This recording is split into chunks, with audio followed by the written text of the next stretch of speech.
Buenos días a todos allá de sus casas, muchas bendiciones. Damos gracias al Señor por cada uno de ustedes aquí en la congregación, a cada uno en especial por su respaldo valioso y por que nos une el propósito de honrar a nuestro Señor. Bueno, seguimos con esta serie de Filipenses y estamos en Filipenses 1 y seguimos con ese propósito. Hoy vamos a continuar en Filipenses 1, 20 al 30. Filipenses 1, 20 al 30 que se leyó al principio y es un pasaje muy importante.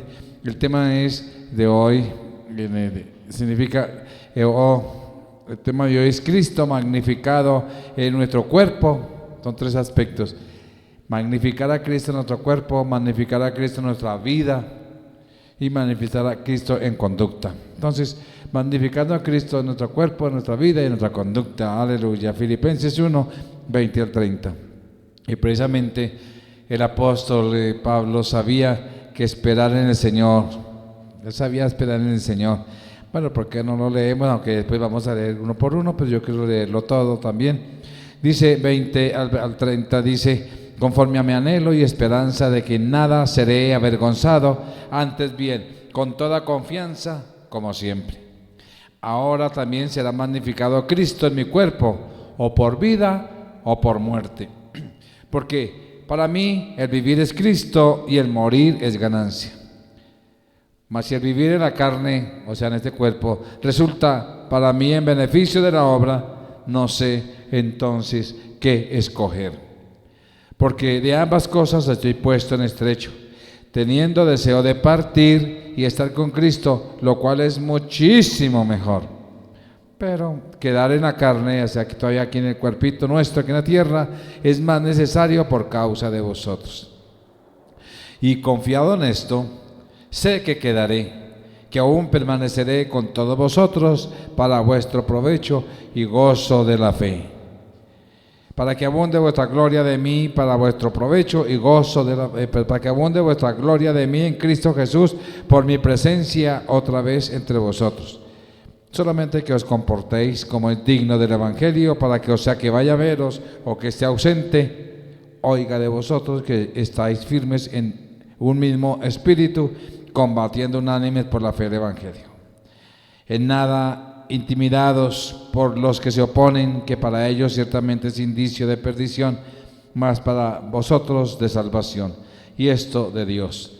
Porque a vosotros os es concedido a causa de Cristo, no solo que creáis en Él, sino también que padezcáis por Él, teniendo el mismo conflicto que habéis visto en mí, y ahora oísteis que hay en mí. Entonces, este pasaje habla de magnificar a Cristo en nuestro cuerpo, nuestra vida y la conducta. Y vemos que el apóstol Pablo sabía esperar en el Señor y tenía la confianza de que nada le iba a suceder que no fuera permitido por Dios o que no fuera ordenado por el Señor. ¿Cuántos tenemos esa confianza? De lo que nos suceda, nos sucede porque ya pasó por el filtro de Dios. A veces nos cuesta entender eso. Parecerá que lo que nos pasa es casualidad, o que nos pasa fue por así de un momento a otro, y Dios dijo, ¡ay! Así como los padres que dicen, ¡ay, mi hijo! Dios no es así. Dios es soberano y Él tiene propósitos con sus hijos y enfoca a sus hijos hacia sus propósitos. Y es por eso que Pablo entendía ese secreto y poseía la esperanza de poder salir libre y continuar magnificando a Cristo fuera de la cárcel. Esta carta, como dijimos, fue escrita en la cárcel. Pablo estaba preso en Roma. ¿Se acuerda al final de Hechos que se lo llevaron preso? Y él llegó allá a Roma y bueno, él escribió algunas cartas. Pero mire la confianza que él tenía. Allá en 1:19 podemos leer aquí mismo en Filipenses: porque sé que por vuestra oración y la suministración del Espíritu de Jesucristo, esto resultará en mi liberación. Sabía en su fondo de su corazón que él iba a salir libre en cualquier momento. Y dice el 2:24, por ejemplo, cuando yo hablo, no nombro libros, es Filipenses, porque estamos estudiando Filipenses. En el 2:24 dice: y confío en el Señor que yo también iré pronto a vosotros. Wow, él tiene una seguridad de que y Dios ya le había mostrado que en ese momento él iba a ser liberado en cualquier momento. Y según la historia, duró como 2 años ahí. Entonces, estaba dispuesto. Pablo sabía que iba a ser liberado, pero él también estaba dispuesto a lo que Dios quisiera. Si Dios quiere que a terminar sus días como prisionero por causa del Evangelio, bueno, y así fue. Él terminó como prisionero, además, él fue mártir, y esa palabra es tremenda, mártir por el Evangelio. Entonces, aquí en el versículo 19 ya leímos, menciona las oraciones, el versículo 19 antes del 20, ahí menciona las oraciones de los filipenses a su favor. El 19, porque sé que por vosotros, por vuestra oración y la suministración del Espíritu de Jesucristo, esto resultará en mi liberación. Aquí en este versículo, precisamente la oración que Pablo estaba pidiendo, las oraciones de vosotros confiados, las oraciones de los demás a su favor, pero mira lo que dice, también la suministración del Espíritu. Pablo no se consideraba tan espiritual, aunque era muy espiritual. Pero él no era su corazón lleno de soberbia, que es que Dios me usa a mí, yo soy el ungido de Jehová, y no toquéis a los ungidos, porque yo soy, no, así no era, no es, y así no es un siervo de Dios, no tiene esa actitud jamás, porque es el Espíritu Santo el que es glorificado. Por eso dice la suministración del Espíritu Santo, o sea, oren para que el Espíritu Santo sea ministrado a mí también. Eso es importante entender, porque él dependía del poder de Dios y del Espíritu Santo para la obra que él ejercía. Me llama la atención en Romanos 15, 30 al 32, por ejemplo, pide que oren por él y por su ministerio. Mira lo que dice Romanos 15, el versículo 30 y hasta el 32 dice, pero ruego, hermanos, por nuestro Señor Jesucristo y por el amor del Espíritu, que me ayudéis. Sí, todos nos dependemos unos de otros, todos nos necesitamos, y Pablo también pedía oración, y en otras citas, en otros libros también él pedía y orar por mí, se acuerdan en Efesios 6 también, y por mí, para que cuando yo predique el Evangelio, entonces que se manifieste la gracia de Dios. Igualmente aquí dice, pero os ruego, hermanos, por nuestro Señor Jesucristo y por el amor del Espíritu, que me ayudéis orando por mí a Dios. ¿Para qué? Para que yo pueda conseguir el apartamento que estoy buscando, para que el Señor me cambie el carro. ¿Será esa la petición de Pablo? ¿Para qué era su petición? Aquí nos ubica la importancia de las peticiones, porque todas las bendiciones ya son nuestras.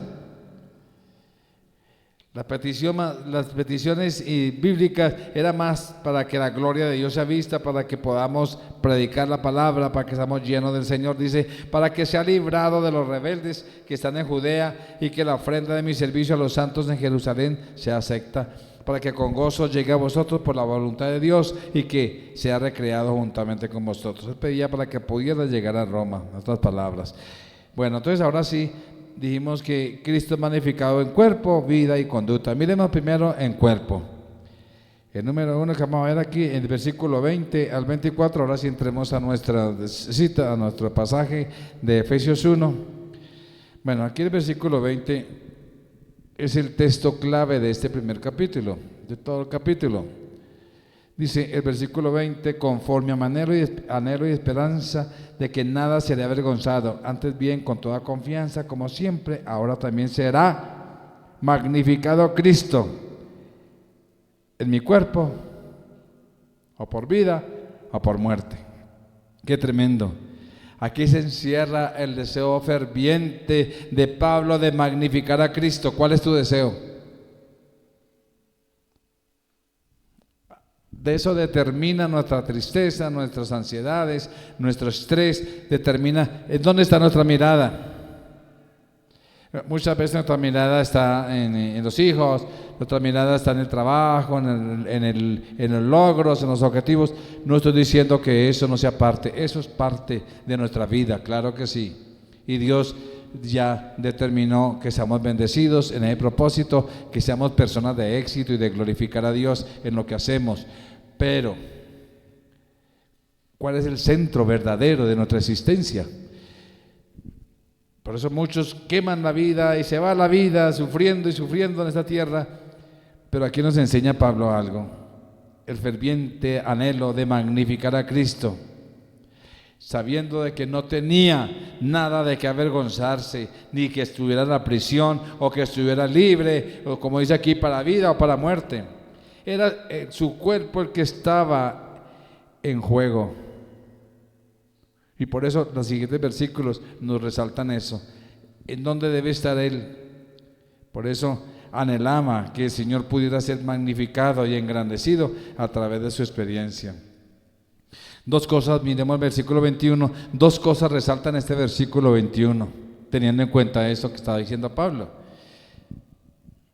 Dice, el vivir, dice, mas si el vivir en la carne resulta para mí, perdón, porque para mí el vivir es Cristo y el morir es ganancia. Dos cosas. Primero, el vivir es Cristo. Wow. Si el apóstol vivía, porque estaba entre partir, porque él estaba expuesto, era Roma,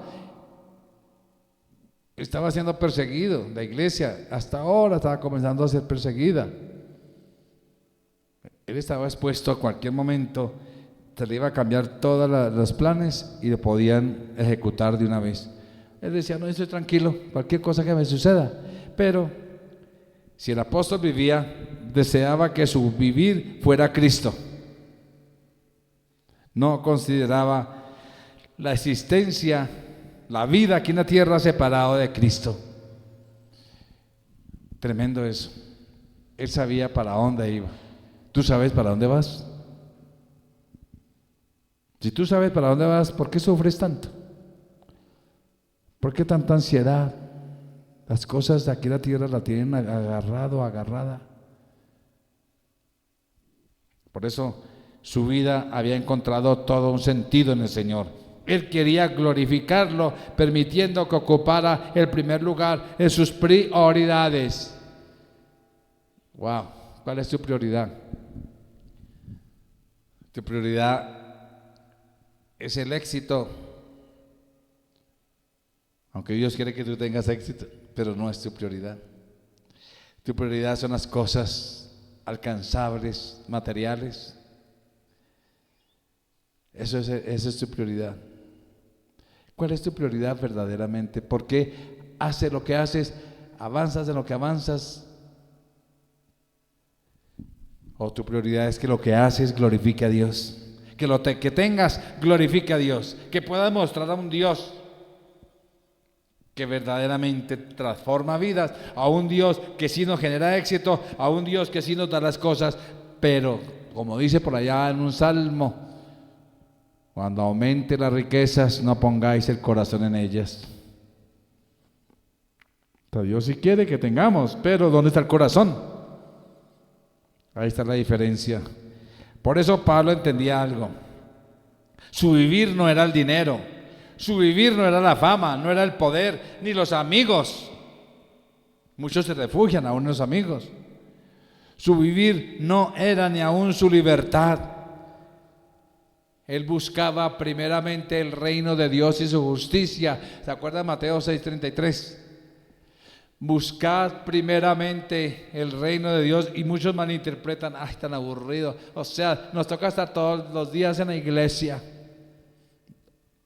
Eso es un desenfoque de entender el propósito de Dios. Porque donde Dios te puso, donde Dios te ubicó, y lo que Dios ha permitido que tú tengas y puedas hacer, es para glorificarlo a Él y mostrar que tú, una mujer, un hombre, una persona tan, tan limitada como somos los seres humanos, podemos avanzar en Dios y glorificar al Señor.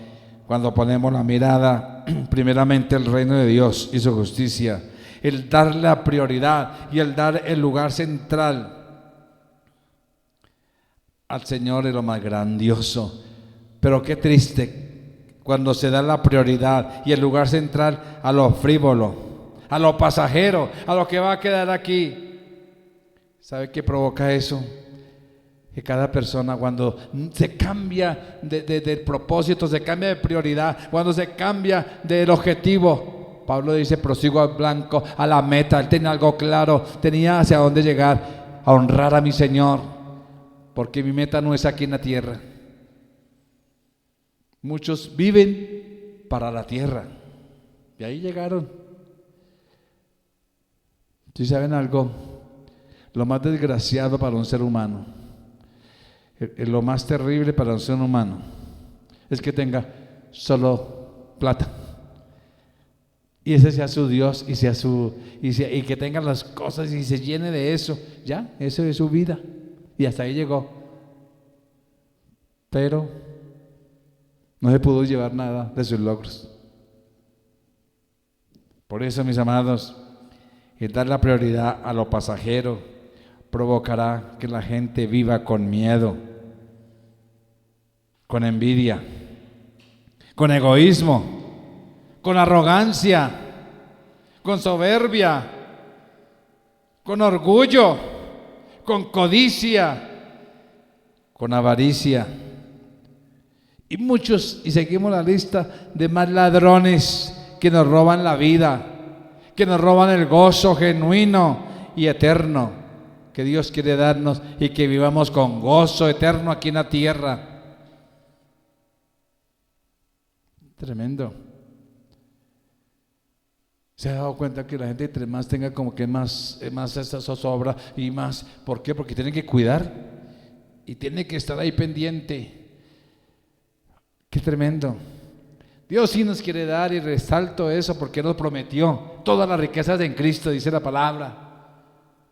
Y Dios sí nos quiere dar y es necesario porque el Hijo de Dios debe vivir bien. Y Dios nos llamó a mostrar su gloria en ello. Pero el corazón no está ahí. Es glorificar a Dios con lo que nos da, con lo que hacemos y con lo que tenemos. Por eso Pablo lo tenía bien claro. Pablo lo tenía bien claro. Y muchos han vivido así en ese contexto de acabar su vida en las cosas. Y muchos han vivido así y su muerte ha sido una pérdida. Pues lo que aparentemente habían logrado en su vida tuvieron que dejarlo atrás y pasar a la eternidad con las manos vacías. Triste es, pero tú puedes pasar a la eternidad con las manos llenas, porque tú vas a la eternidad honrando al Señor y el Señor te dice: ven, buen siervo y fiel, en lo mucho te pondré, en lo poco has sido fiel, en lo mucho te pondré. Entra en el gozo de tu Señor. Ese gozo que empezó allá en la tierra ahora se va a completar aquí. Pero los que pusieron su corazón aquí, les dice: no los conozco. Perdón, ¿quién es? No, qué pena. Nunca tuvimos una relación con... No, ¿tú conmigo tuviste relación? No. Y dice: allá, échelos a las tinieblas de afuera. Allá será el lloro y el crujir de dientes. No se llevó nada. Lo logró todo aquí, pero no se llevó nada. Por eso, mis amados, Dios nos llama a esa realidad, de vivir esa realidad con Dios. Y el segundo aspecto aquí en el versículo 21, el vivir es Cristo. ¿Sí ve? La importancia de vivir es Cristo. Dios nos dio la paz, tú la tienes. Dios nos dio el gozo, tú lo tienes. Bueno, en medio de las circunstancias, en medio de las aflicciones, en medio del dolor que a veces viene. Ya hablamos nosotros anteriormente, los domingos anteriores, de los padecimientos que a veces debemos pasar, las adversidades que tenemos que enfrentar. A veces Dios nos da nos permite vivir esas experiencias para formarnos, para ser mejores aquí y para prepararnos para el reino de los cielos. Aquí en la tierra nos estamos preparando para una eternidad. Por eso Dios nos manda a orar, para que aprenda a comunicarse con Dios desde aquí. Nos manda a alabar al Señor para que allá en el cielo disfrutemos ya, como tratamos de disfrutar aquí su presencia, la disfrutemos allá plenamente. Y nos va preparando en todo sentido. Mis amados, para mí el vivir es Cristo. ¿Y para ti? Lo demuestras con tu vida, que sí, Cristo es tu vivir. Esa es la diferencia. Porque aquí podemos decir: ¿para cuántos el vivir es Cristo? ¡oh! Y todos, amén, amén, amén, amén. Pero salen de esa emoción a la realidad de la vida. 5 minutos de oración, una lectura rápida de un salmo, que es lo más fácil, y el resto hacer mi voluntad. Mis amados, entendamos que Dios nos llama con un propósito. El propósito es eterno. La realidad es esa. El vivir es Cristo. Wow, hay mucho que hablar ahí, pero vamos a continuar. El segundo aspecto que vemos en el versículo 21 dice: para mí el vivir es Cristo y el morir. Bueno, ¿a cuánto les gusta saber de la muerte? Silencio total. Wow, qué tremendo, porque no estamos preparados. Dios no diseñó al ser humano para la muerte, ¿sí sabía? No, nosotros fuimos diseñados para vivir eternamente con Dios, pero el hombre decidió desobedecer y ahí están las consecuencias. Por eso es que el infierno fue preparado para el diablo y sus ángeles, no para el ser humano. Lo que hizo el diablo fue engañar al ser humano para llevarlo también para allá. Pero mis amados, aquí regresando al versículo 21, vemos con mayor detenimiento por qué la muerte es una ventaja para el cristiano. Qué tremendo. Esto es muy distinto y muy opuesto al deseo de morir por escapar de alguna situación difícil o aparentemente más grande o fuerte, o lo soporto, ya no soporto más, y quieren escapar y quieren morir. No, aquí no está hablando de esa querer morir. Aquí Pablo dice y está diciendo que el morir es ganancia. Qué tremendo. No, es que ya me quiero morir porque no me sale nada. No hago sino en vergüenza. Nadie me quiere, nadie me ama. ¿Para qué? ¿Para qué vivir? Bueno, aquí Pablo no está refiriendo a eso, está refiriendo que sí es bueno morir. Pero muchos han huido por la puerta falsa, quitándose la vida, encontrando un escape engañoso a su problema. Creyeron ganar, pero perdieron. Pensaron resolver un problema, pero crearon muchos otros para los parientes que dejaron. En situaciones como esta, mis amados, es cuando el hombre inconverso hace resaltar su egoísmo, actúa por sí mismo, y eso es lo que pasa en las adversidades. Es que nadie me entiende, es que nadie me comprende. Uno quiere que todos se metieran al lado de uno.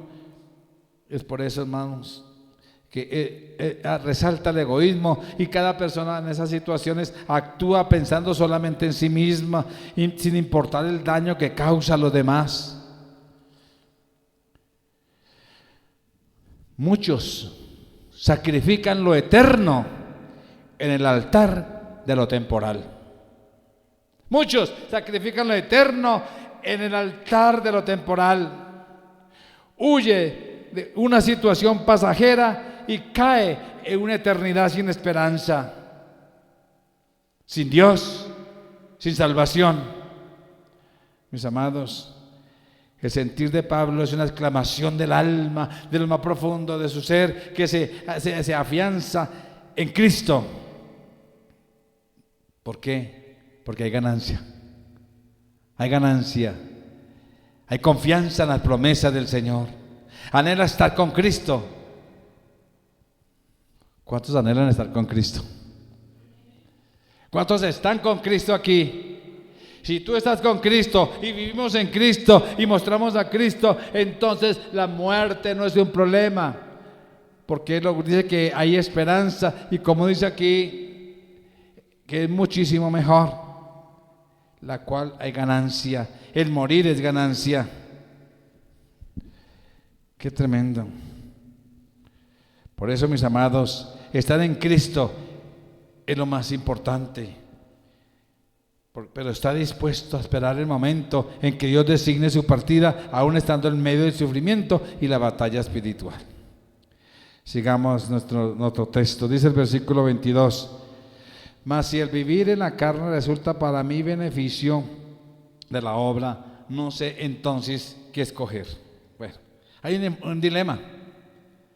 Lo mejor sería estar con Cristo, y qué privilegio, totalmente en gozo, en paz, en seguridad. Cuando tú ves esa realidad, estar con el Creador directamente, el que te cuida, te sostiene, te ayuda. Lo que pasa es que nosotros estamos agarrados aquí, aferrados aquí, y entonces el pensar otra cosa, entonces no, mi amado, tenemos a Cristo.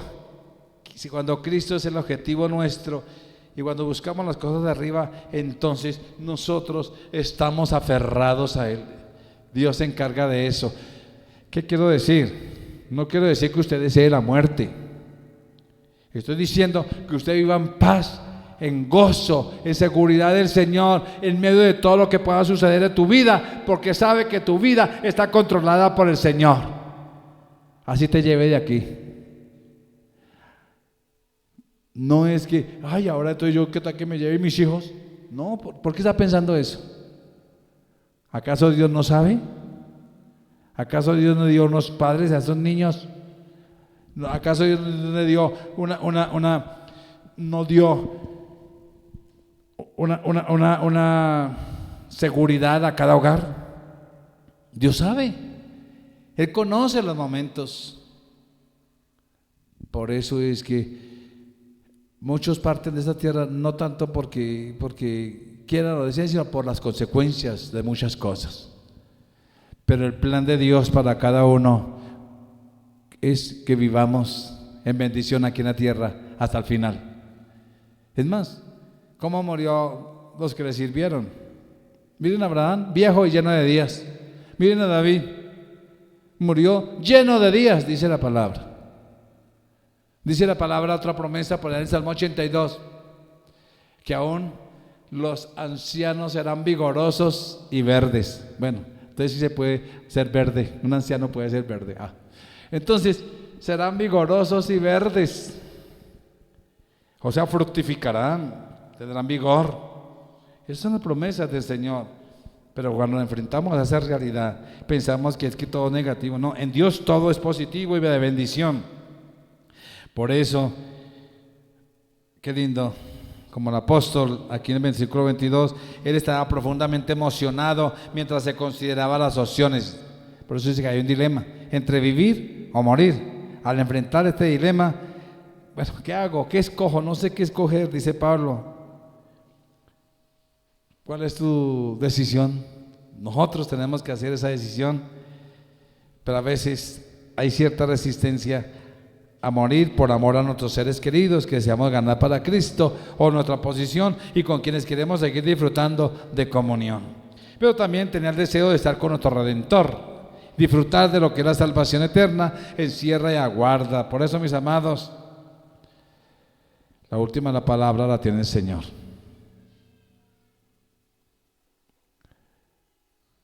¿Tú tienes planes aquí todavía? ¿Todavía tienes planes de vivir aquí? Claro, ¿quién se los puso en el corazón? Dios. Estoy tranquilo, cúmplelos. Cúmplelos. Avanza. Con gozo, con paz, en libertad del Señor. El versículo 23, también hay otro dilema y dice, 23, porque de ambas cosas estoy puesto en estrecho, teniendo deseo de partir con Cristo, teniendo deseo de partir y estar con Cristo, lo cual es muchísimo mejor. Pablo deja ver su gran amor por los filipenses al declarar su lucha entre ese deseo de partir y estar con Cristo, que era muchísimo mejor, y su posición de quedarse aquí para beneficio de la obra de ellos. Él no tenía miedo a la muerte, lo consideraba como la puerta que anticipaba todo lo que Cristo tenía preparado para él. Y todo lo que Cristo tiene preparado para sus siervos y los comprometidos en su servicio. Y es que en el fondo, mis amados, y más ahora con esta sociedad tan vil, era muchísimo mejor partir y dejar de ser víctima de la prisión. En ese caso de Pablo, estaba siendo víctima de la prisión, encarcelado. Es mejor partir en vez de estar ser víctima de la enfermedad, del dolor, la persecución y la injusticia humana. Para Pablo la muerte era ganancia, por todas las condiciones que él estaba viviendo. Sin embargo, mira lo que dice el 24: pero quedar en la carne es más necesario por causa de vosotros. O sea, su disposición y obediencia a la voluntad divina se refleja al considerar su permanencia aquí en la tierra como una necesidad. Creo que te motiva a quedar aquí en la tierra. Glorificar a Dios, honrar al Señor con tu vida, con tus palabras, con lo que haces, con lo que eres, con lo que puedes hacer, con lo que tienes. Por eso Pablo entendió algo: mientras estaba aquí en la tierra, seguramente su vida seguiría siendo de gran beneficio para muchos, edificación para otros, aún hijos espirituales. Pero el hecho de que él deseara quedarse aquí en la tierra, quedarse aquí, no, tampoco significaba que es que no había nadie para hacer el trabajo de Pablo. No, Pablo entendió algo, porque no, yo me quedo aquí porque es que entonces ¿quién más lo hace? Pablo no, tampoco, ese era otro aspecto que hay que mirar. Pablo era necesario, pero no indispensable. Esa es la actitud de un siervo de Dios. Yo me quedo aquí, pero para ustedes, porque Dios me quiere usar todavía en medio de tanta adversidad, de cosas, de todo esto. Por eso él había venido hablando con Tito, con Timoteo, con sus equipos, los ha estado formando para cuando él partiera. Ustedes pueden leer las cartas de Pablo. Entonces, mis amados, ellos podrían seguir con efectividad la obra iniciada, pero Dios en su calendario divino dijo: Pablo, todavía no es el momento, aunque ya está anciano. Todavía tenía algo especial para este siervo entrando ya en años. Y eso le daba fortaleza a Pablo para sus tareas que tenía que hacer aquí en la tierra. Tal vez Pablo no tenía la dinámica de ir a todas las poblaciones a levantar obra, pero sabía que en el momento que Dios dispusiera lo iba a hacer. Qué tremendo. Segundo, ya vimos el cuerpo, ahora la vida. La vida, 25 al 26, porque estamos hablando de tres aspectos, ¿cierto? De magnificar a Cristo en nuestro cuerpo, de magnificar a Cristo en nuestra vida. Versículo 25 al 26. Qué tremendo. Aquí, bueno, en el libro de los Hechos, Lucas termina su relato dejando a Pablo en prisión. Y hay fuentes que nos informan que Pablo sí fue juzgado cuando llegó a Roma, pero él fue puesto en libertad por unos años antes de volver a ser aprendido o apresado otra vez y condenado a muerte por Nerón. Nerón fue el que mató a Pablo precisamente, pero él fue libre, fue juzgado, pero salió libre, y después hubo varios años ahí libre y otra vez lo cogieron. Bueno, entonces el versículo 25 hablaba de un beneficio para otros. Dice el versículo 25: confiado en esto, sé que quedaré, que aún permaneceré con todos vosotros para vuestro provecho y gozo de la fe. Sus palabras dice: sé que quedaré, que aún permaneceré con todos vosotros. Bueno, ahí hay confianza en que podía quedar en libertad, estaba preso, y visitarlos antes de su muerte. Pablo había y andaba en fe, su vida dependía de la fe en el Señor.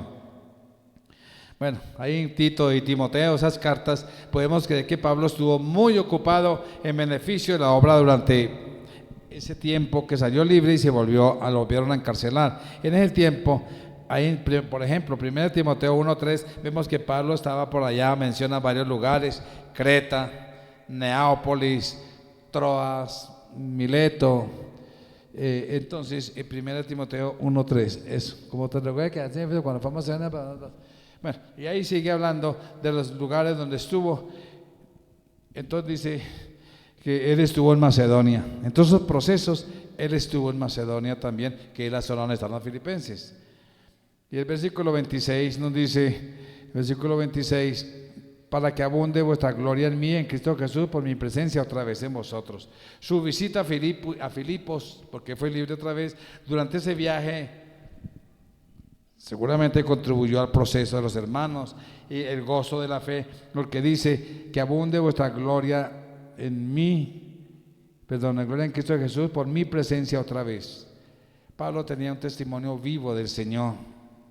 Allí ellos habían orado por él por años mientras estuvo prisionero y ahora podían gloriarse, jactarse al ver respuesta a sus peticiones y tener a Pablo ahí con ellos, tener esa comunión con él. Eso es lo que está diciendo Pablo. Ahora concluyamos con la conducta.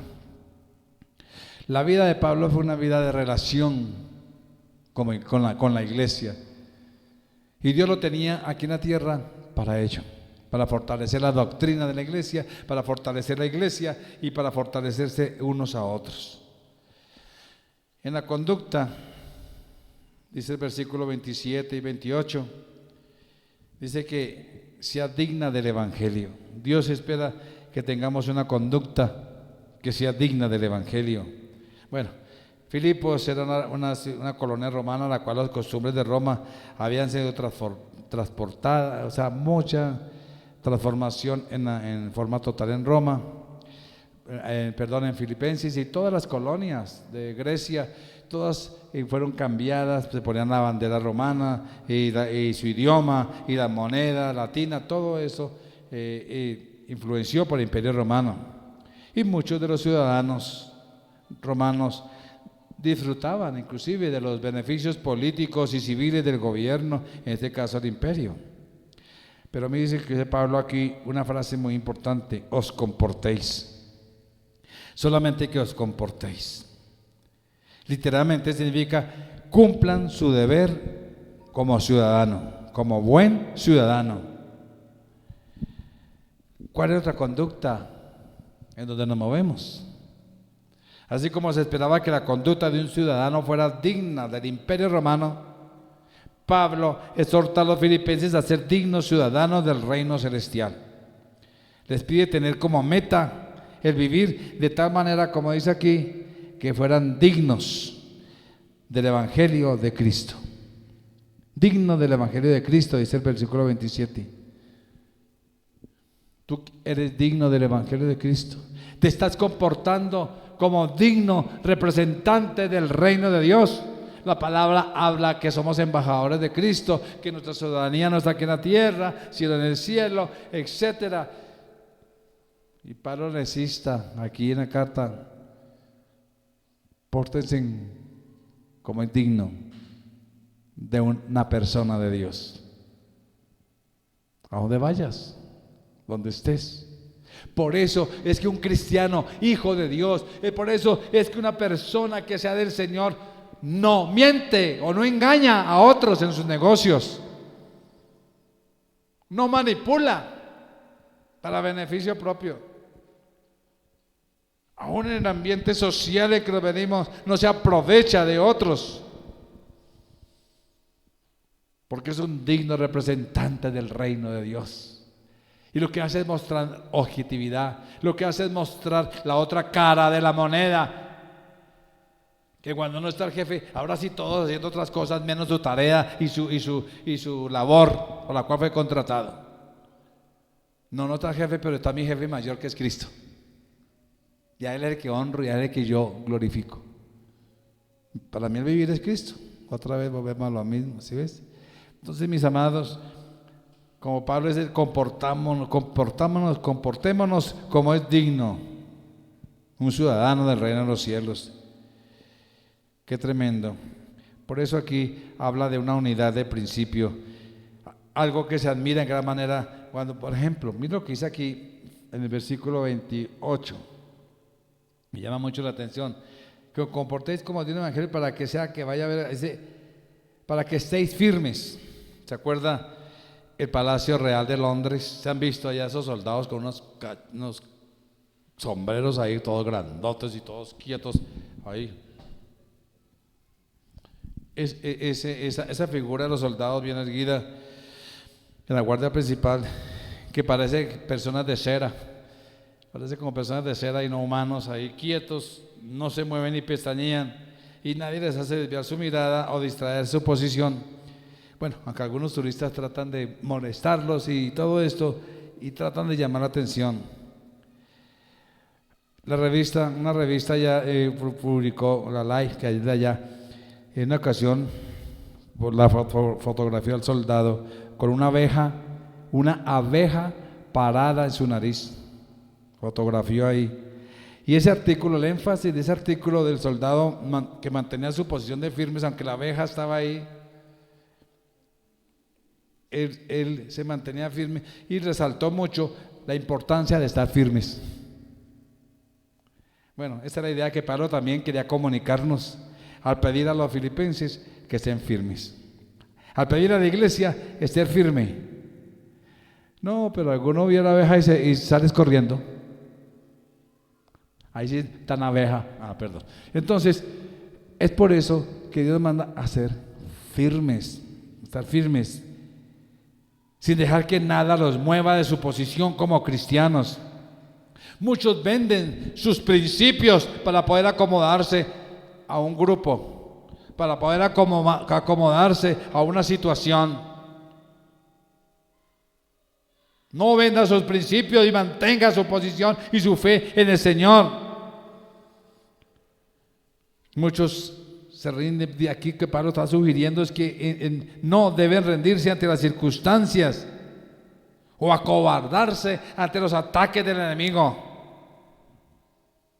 Si cometiste un pecado y cometiste una falla, ve al trono, levántate cual soldado. Señor, tu sangre me limpia de toda maldad y aquí estoy otra vez, firme, avanzo en ti. Pero no, los cobardes, es que mires que, ¿para qué lucho tanto? ¿Ya para qué? ¿Para qué me sirve tanta batalla? Mis amados, no se acobarden ante el enemigo que quiere destruir tu alma, que quiere destruir tus pensamientos. Debemos estar firmes con un mismo espíritu y unánimes, como dice aquí, reflejando armonía de mente y corazón. ¿Se acuerda ya en Hechos 2:1 que cuando llegó el día de Pentecostés estaban todos unánimes juntos? Todos unánimes juntos. Eso es lo que Dios quiere con su pueblo, estar ahí firme, unánimes juntos. Es lo básico para que la iglesia de hoy pueda disfrutar de un crecimiento constante y de la aprobación de Dios. Ese es un principio muy importante. Otro es la unidad en acción. La unidad en propósito y la unidad en acción. Al estar unidos, mis amados, en espíritu, también debemos estar unidos en el campo de batalla, sabiendo que no tenemos lucha contra sangre y carne, mis amados. Dice en Efesios 6:2, porque no tenemos lucha contra sangre y carne. O sea, nuestra lucha no es con la persona que nos hace daño. Nuestras luchas no son con personas. Entiéndelo.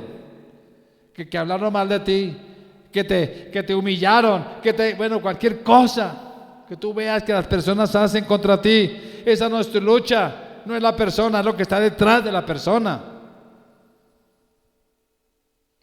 Nuestra carne y sangre, dice, sino con principados, potestades, gobernadores de las tinieblas, huestes espirituales de maldad.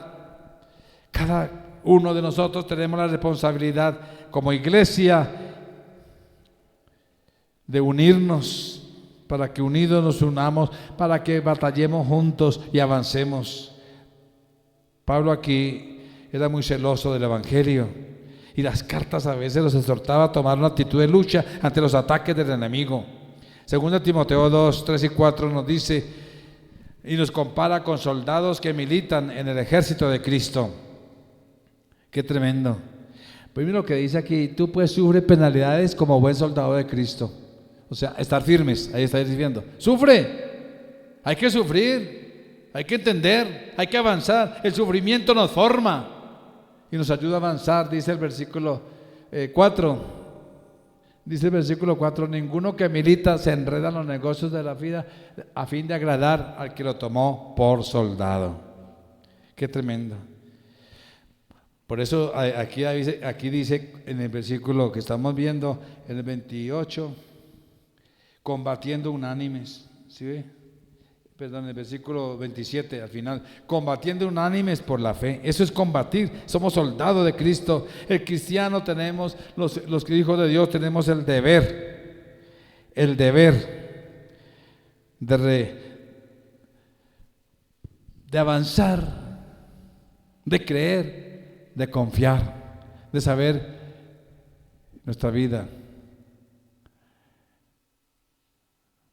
nuestro cuerpo, este cuerpito que algún día va a quedar como tierra. Imagínese usted, y aquí en 100 años, ¿dónde estás tú? Imaginémonos, ¿dónde estamos? Ninguno de nosotros estamos aquí en la tierra en 100 años, ¿o sí? Y muchos ni los niños están en 100 años. Bueno, bajé un poquito, 50 años, todavía estamos aquí. No hay nada, no hay nada, caray. ¿Tu vida dónde está enfocada? ¿O sigues desperdiciando tu vida en cosas temporales? ¿Sigues desperdiciando tu vida en cosas que te están sacando del propósito?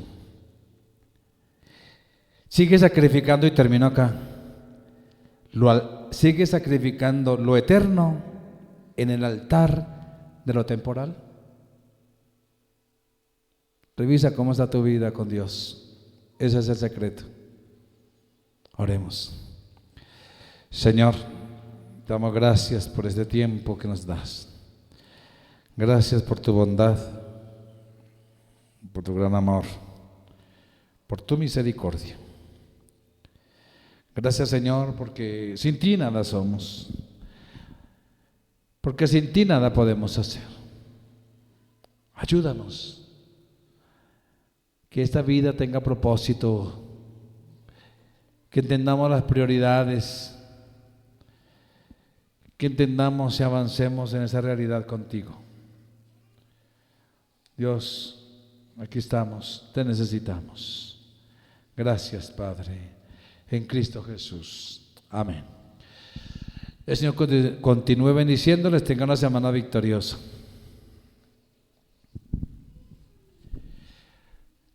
Continuamos nuestra segunda parte.